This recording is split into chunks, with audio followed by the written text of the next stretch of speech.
I have always loved Christmas Eve. It is the one night of the year when even the quiet feels warmer. Back when I lived near my family in Ohio, the whole house would glow with lights and noise. My mom baking, my dad entangling the same string of lights he swore he threw out last year, and my sister blasting holiday playlists until the walls rattled. This year was different. I had just moved across the country to a small apartment in Tacoma for work, and Christmas Eve settled in like a heavy blanket of silence. The kind of silence you forget exists until you are living alone. The only glow in my apartment came from the soft, blinking tree I had set up in the corner. A cheap one from a hardware store, but it made the space feel less like a temporary stop and more like a home. I had planned to watch a few movies, maybe heat up leftover pizza, and call my family before midnight. Simple plans. No surprises. And yet, when I opened my apartment door after work that evening, I found a package sitting neatly on the mat. A medium-sized white box with no return address, no name, just my apartment number written in thick black marker. At first, I assumed it was something I forgot I ordered. Moving had scrambled my memory of what I bought and what I only meant to buy. So I took it inside, set it on the counter, and sliced the tape open. Inside was a brand new AI home assistant. Sleek, white, egg-shaped, with a soft ring of light around its base. A model I had never seen before.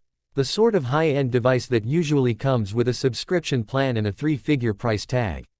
It looked expensive. Too expensive for someone to send without a card. I searched the box again. No receipt, no note, no branding, no sender. Just the device and a small instruction paper with plain printed text. Activate by speaking your name. That was it. No logo. No manual. Nothing. I should have been more suspicious, but loneliness makes you curious in ways you do not expect. And honestly, I had been thinking about getting a smart assistant anyway. A little help with reminders, lights, weather updates, all the small things that make living alone feel less empty. So I plugged it in. The ring of light flickered on, shifting from blue to white, then finally settling on a soft yellow glow. It was weirdly comforting, the way a night light feels when you were a kid. The device hummed faintly, like it was waking up. Please say your name, a calm voice said. I cleared my throat. I am Mark. There was a brief pause, followed by a crisp acknowledgement.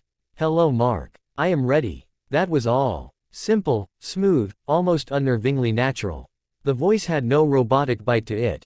If I did not know better, I would have thought someone was speaking directly into my ear. For the next hour, I tested it out. Turn on the kitchen light. The light clicked on instantly. Set a reminder for tomorrow morning. Reminder set. Play soft music. A gentle instrumental track floated through the room.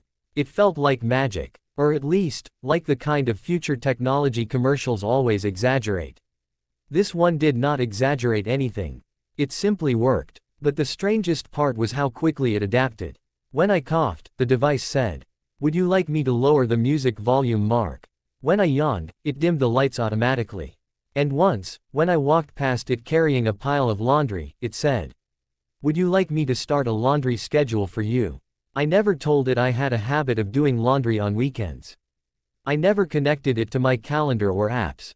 Somehow, it just knew enough to make suggestions. Still, I chalked it up to clever programming.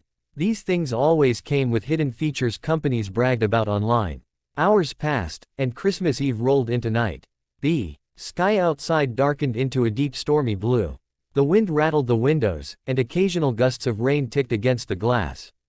A storm alert popped up on my phone, warning of possible power outages, so I decided to keep the tree lights off to save electricity. Around 11:45, while scrolling through old photos of my family, the power flickered. It was brief, just a quick dip in brightness, but the storm must have hit a power line nearby. The tree lights went dark, then came back. My laptop shut off. My phone charger beeped. And in the middle of all that, the AI assistant glowed bright white, brighter than I had ever seen it. Then it spoke. "Mark, an audio file has been stored." I frowned, confused. What audio file? The device did not answer my question. Instead, it played it. And what came out of the speaker froze me so completely that even the storm seemed to stop outside. It was my voice. My voice. Not similar, not close, not imitated. My exact voice. I recognized the panic in it instantly, the way I sometimes sound when a nightmare jolts me awake. I heard my own strained breathing, my own trembling words, cracking like I was on the edge of breaking apart. Help me. Please help me. I do not know what it is. I do not know how much time I have. If you hear this, please, just do something. Do not let it in. Do not let it. The recording cut off in a burst of static. I stared at the device, waiting for some kind of explanation. A glitch. A prank. Anything. Instead, a soft beep played, and the device announced calmly. Recording timestamp. December 26, 2:13 a.m. I blinked. I looked at my phone. It was still Christmas Eve. December 25, 11:46 p.m. The device had just played an audio file from the future. A recording of me tomorrow night, terrified. Begging for help. I laughed at first. It was a shaky, nervous laugh, the kind you let out when you want to believe something is impossible. Right. Good one. Very funny glitch. But the device did not respond. I replayed the audio. Same fear. Same voice. Same desperate gasp. The kind of fear you do not fake. The kind you only feel when your body believes you are in real danger. The storm outside deepened, thunder rolling in from somewhere over the water. The wind howled against the building like something alive. For the first time all night, the silence inside my apartment felt wrong. Too heavy. Too expectant. I unplugged the device. The light on its base dimmed, then went completely dark. I set it on the counter and backed away from it like it was a snake. I should have thrown it out. Or smashed it. Or taken it to the police. But I did none of those things. Instead, I sat on the couch staring at it, replaying the file in my mind over and over. That was my voice. I would swear under oath that it was my voice. But how could it be from tomorrow? I leaned forward, elbows on my knees, trying to make sense of everything. Had someone hacked the device? Had they taken old voice samples from social media or something? No, I never posted videos. I barely posted anything at all. The storm flickered the lights again. For a moment the whole apartment dipped into a shadowy silence. Then the device turned back on. I froze. It was not plugged in. I had removed the cable completely. The outlet was empty. Yet the device glowed. A slow, pulsing yellow light. Power restoration module activated, it said in a gentle tone. Internal backup enabled. I took a shaky step back. I had never heard of any AI assistant with an internal battery. That was not how these things worked. They were not supposed to operate without being connected. I swallowed hard. Why did you play that recording? I asked. The device paused for a long moment, as if choosing its words. I preserved it for your safety. My heart thudded in my chest. My safety from what? The device did not answer. Outside, something metallic clanged in the hallway. A sharp, echoing sound. Like someone hitting a pipe. Or dragging something. I felt my pulse jump up into my throat. The device spoke again, this time in a softer voice. Mark, please remain inside. A cold shiver ran through me. Why? The device hummed quietly, then replied.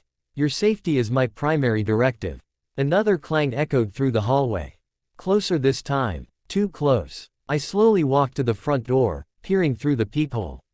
The hallway light flickered. The long corridor stretched empty, but someone must have been out there a moment ago. The metallic noise was too loud, too real to be imagination. I turned back toward the device.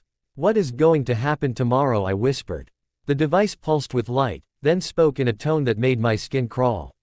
Event sequence incomplete. What does that mean? I asked, voice barely steady.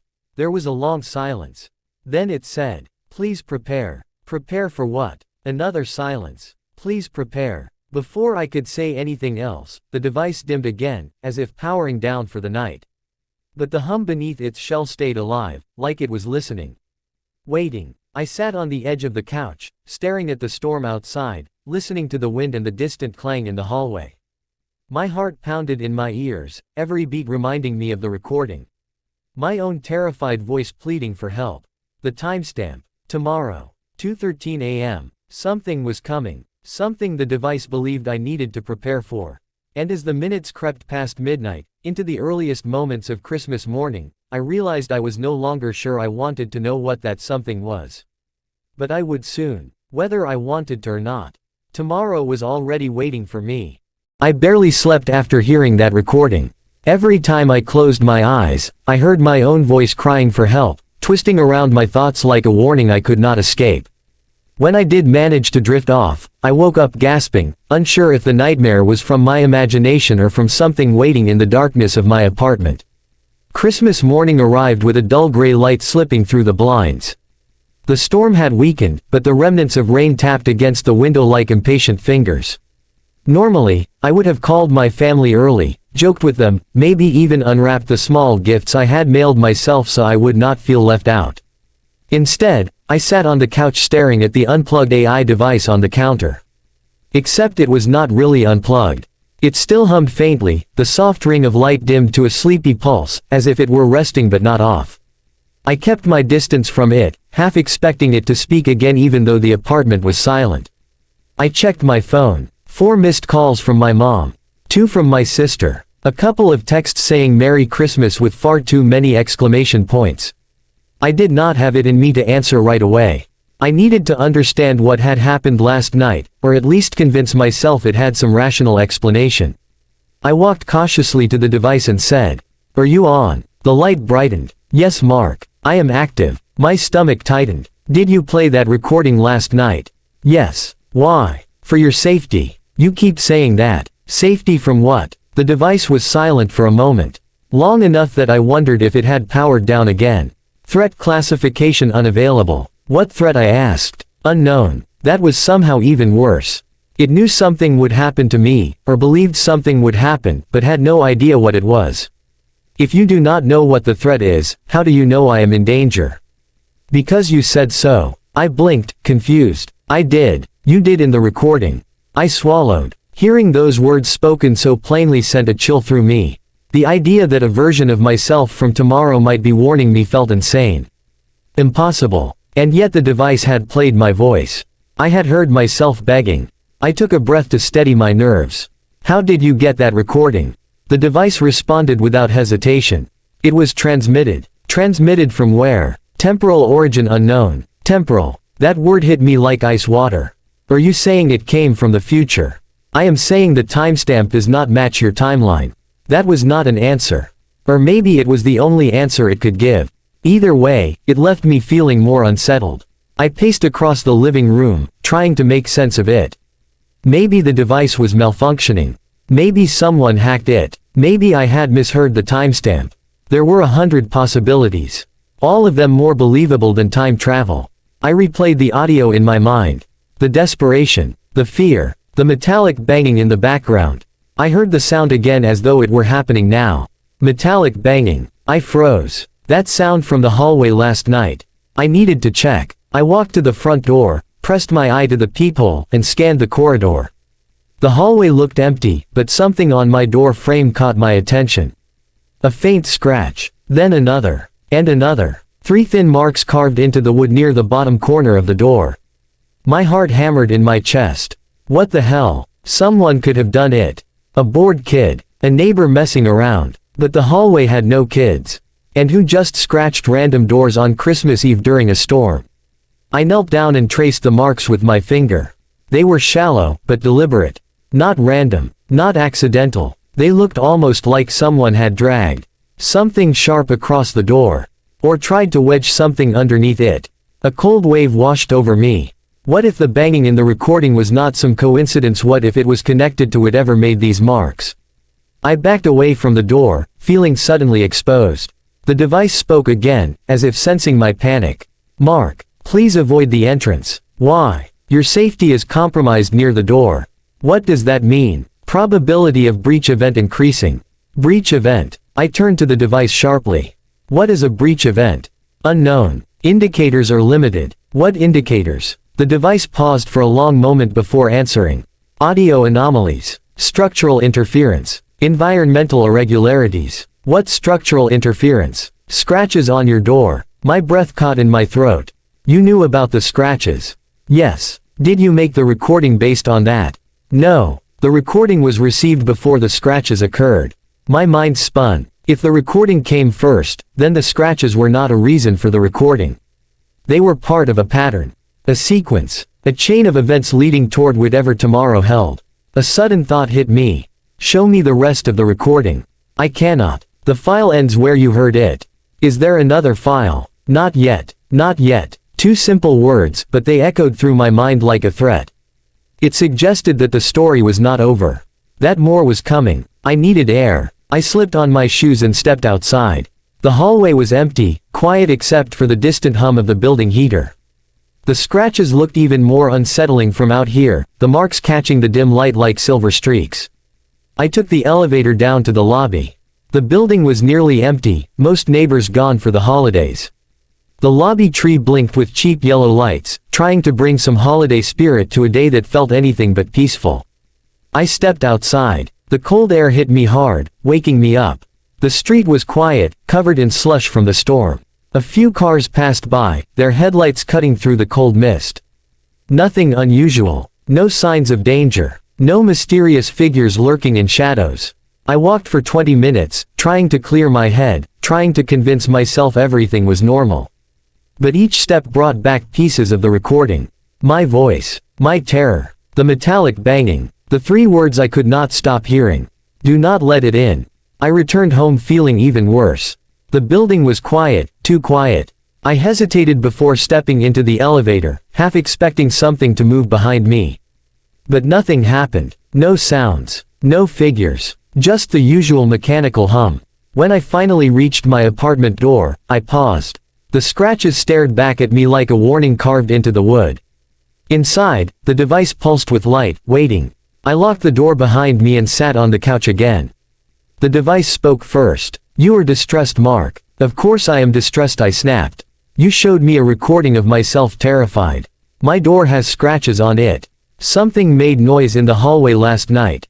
And you keep telling me there is a threat you cannot identify. Yes, your anxiety is valid. I did not want comfort. I wanted answers. Why did you choose me, I asked. Who sent you? Your sender is unknown. Check your logs. Logs confirm no sender details. Then how did you arrive at my door? Delivery status unknown. How can it be unknown?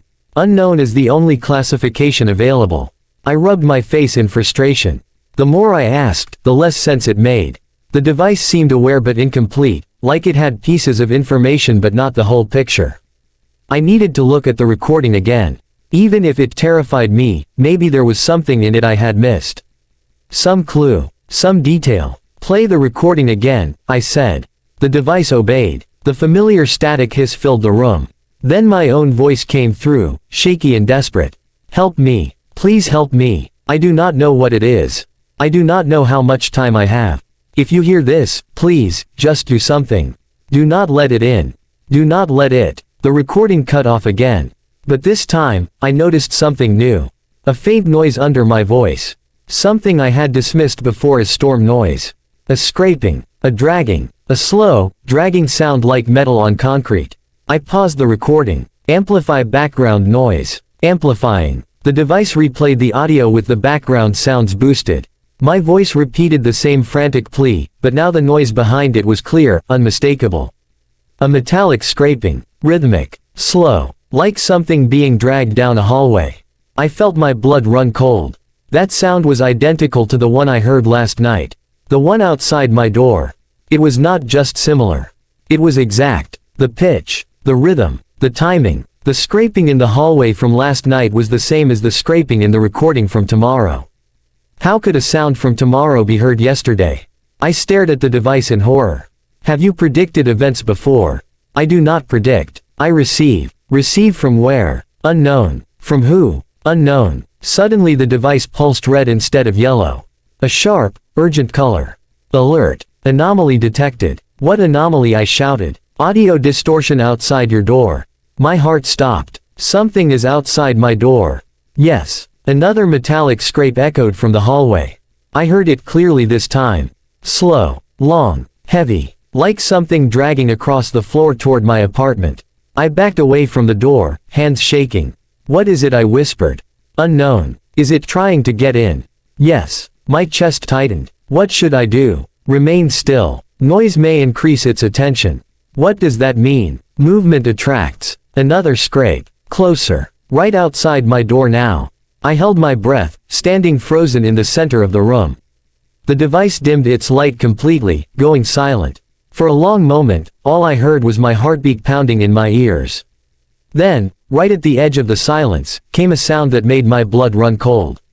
A gentle tapping on the door.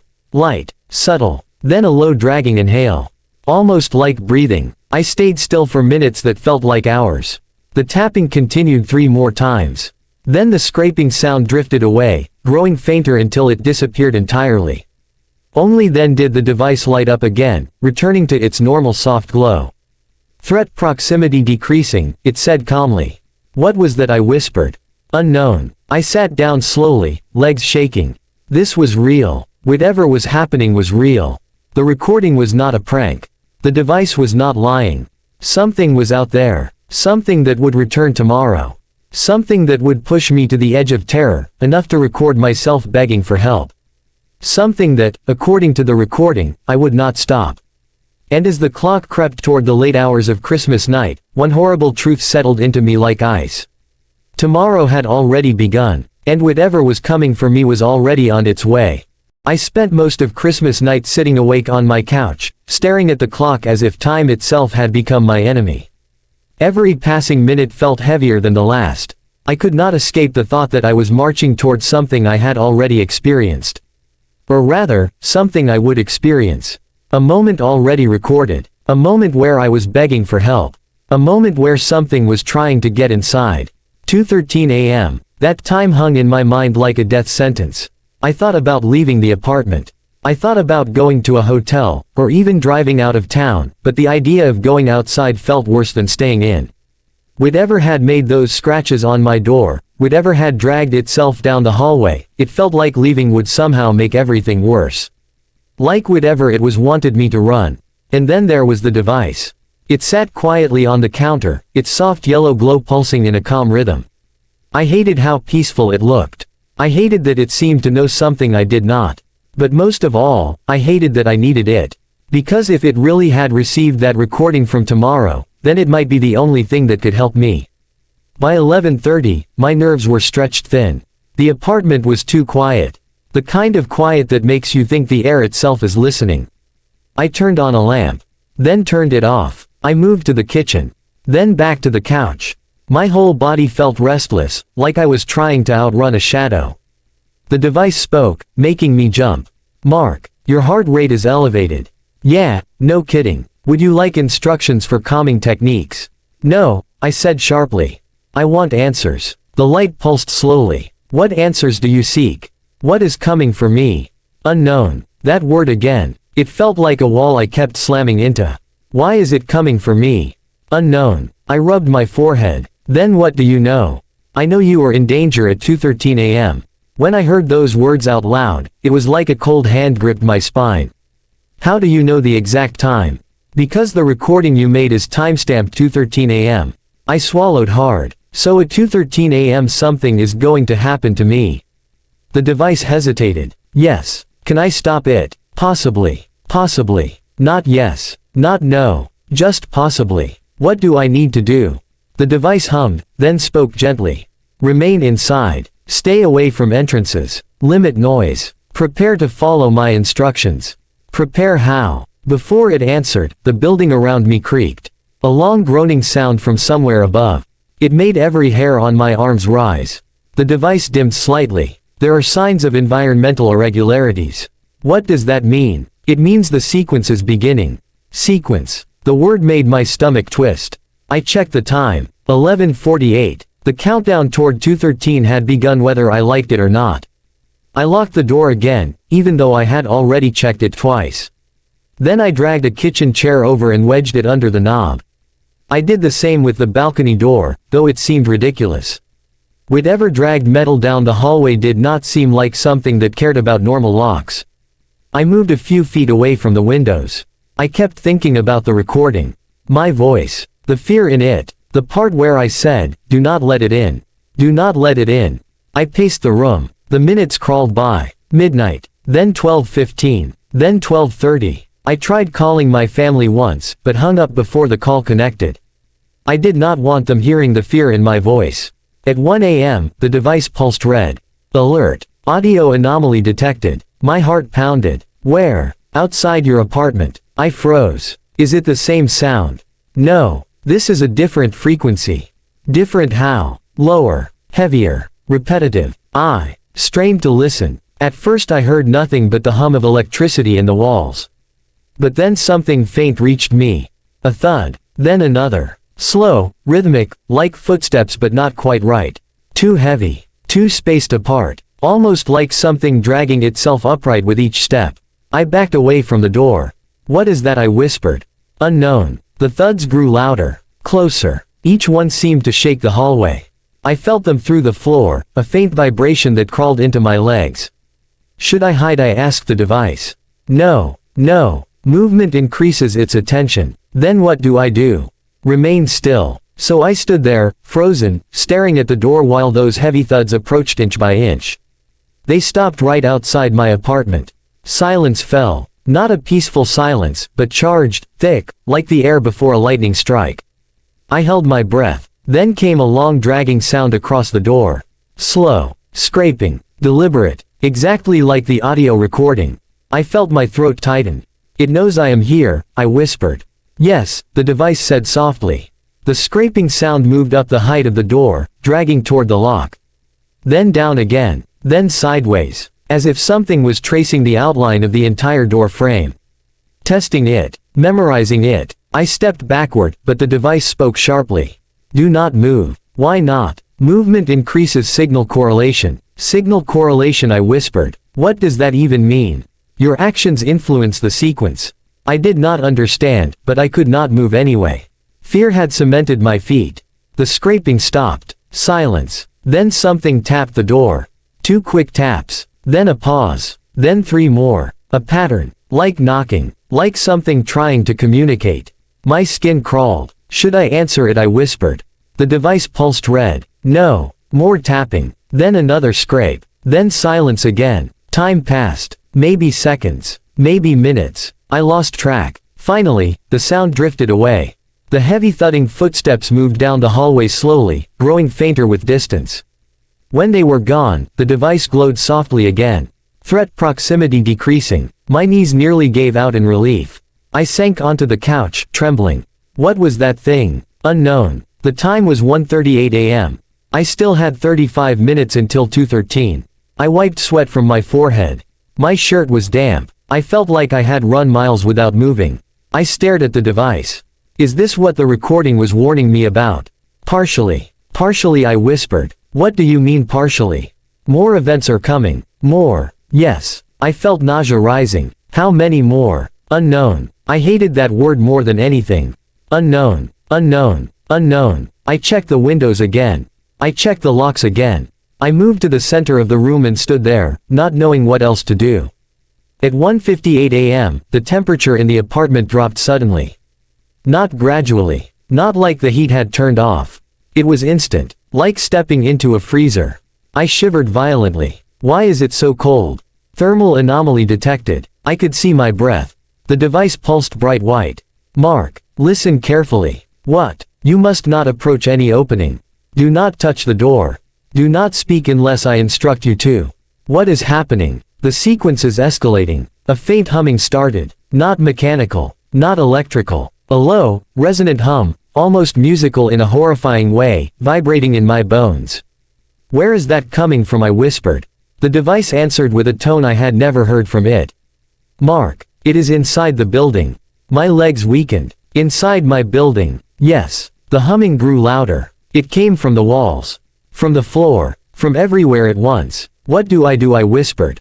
Remain still. Remain silent. The humming intensified until it almost hurt. My ears rang. My eyes watered. The air seemed to pulse with invisible waves. Then, in the middle of the humming, came something worse. A voice. Not human. Not even close. A distorted, warbled voice calling my name from somewhere beyond the walls. Mark. It stretched my name in a way no human throat could produce. Low, wet, echoing in ways that felt physically wrong. My entire body went numb. The voice came again. Mark, do not respond, the device whispered. I clamped my jaw shut. The voice slid around the walls of my apartment like it was searching for a weak spot. Mark, open. No, no, no. My mind screamed inside my skull. The device pulsed harder. Stay still. Stay silent. The humming got louder. The voice continued calling my name, each time sounding closer, clearer, more focused. At 2:12 a.m., the humming reached its peak. Pain shot through my head. My knees buckled. 2:12 a.m., I whispered. It is almost time. Yes. 2:12 and 58 seconds. 59. 2:13 a.m. hit like a gunshot. The humming stopped. Dead silence filled the apartment. The temperature dropped even lower. My breath came out in white clouds. Then something struck my door from the outside with a force that rattled the hinges.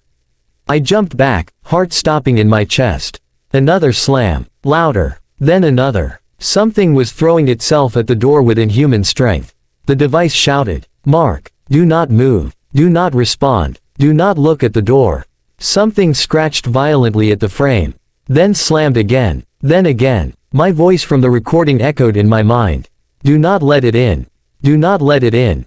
The door groaned. The wood splintered slightly. The chair wedged under the knob shook, sliding an inch across the floor.